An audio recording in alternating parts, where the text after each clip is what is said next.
CEO madam আমাদের জন্য এই ট্যুরের আয়োজন করছেন। ম্যাডাম, আপনার এই আয়োজনের জন্য আমরা আন্তরিকভাবে আপনাকে অভিনন্দন। আপনার কৃতজ্ঞতা আসলে শেষ করা যাবে না। হ্যাঁ, এই যে হচ্ছে, হ্যাঁ লাইভ, অলওয়েজ লাইভ আমরা। হ্যাঁ, এই যে বাচ্চারা খুবই এক্সাইটেড, ওরা খুব মজা করছে। ওরা ফার্স্ট টাইম চলে আসছে কক্সবাজার। এই টিকিটগুলো দিয়ে দাও সব। 14 জন।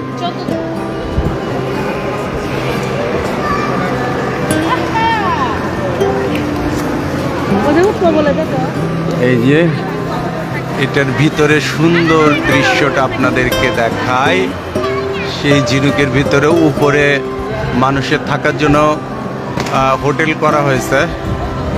মানুষ থাকে কি না এত দূরে তা বলতে পারবো না, কিন্তু অনেক সুন্দর করে করা হয়েছে এবং অ্যাক্সিলেটর দেওয়া হয়েছে। ওঠা নামার জন্য অ্যাক্সিলেটর ইউজ করা হয়েছে।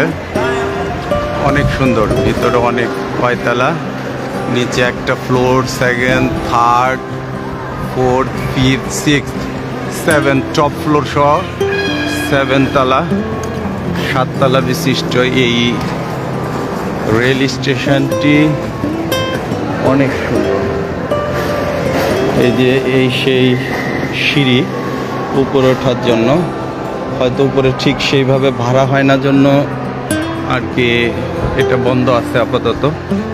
নেক্সটে হয়তো পরবর্তী গভর্নমেন্ট আসার পর এটার কার্যক্রম শুরু হবে।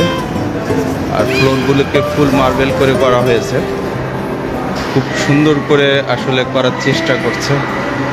ফুল মার্বেল করে করা হয়েছে। স্টেশনটা আসলে অসাধারণ, অনেক সুন্দর। পর্যটন এরিয়ার জন্য এরকম একটা ভালো স্টেশন খুবই দরকার। এটা সবার জন্য আসলে একটি ভালো, এটা দেশের ভাবমূর্তিকে রিপ্রেজেন্ট করবে, যেহেতু দেশ বিদেশ থেকে আমাদের এই সমুদ্র সৈকত দেখার জন্য মানুষজন ছুটে আসে। তো এরকম একটা থাকা দরকার। স্টেশনের ঠিক সামনের সাইডটাতে একটা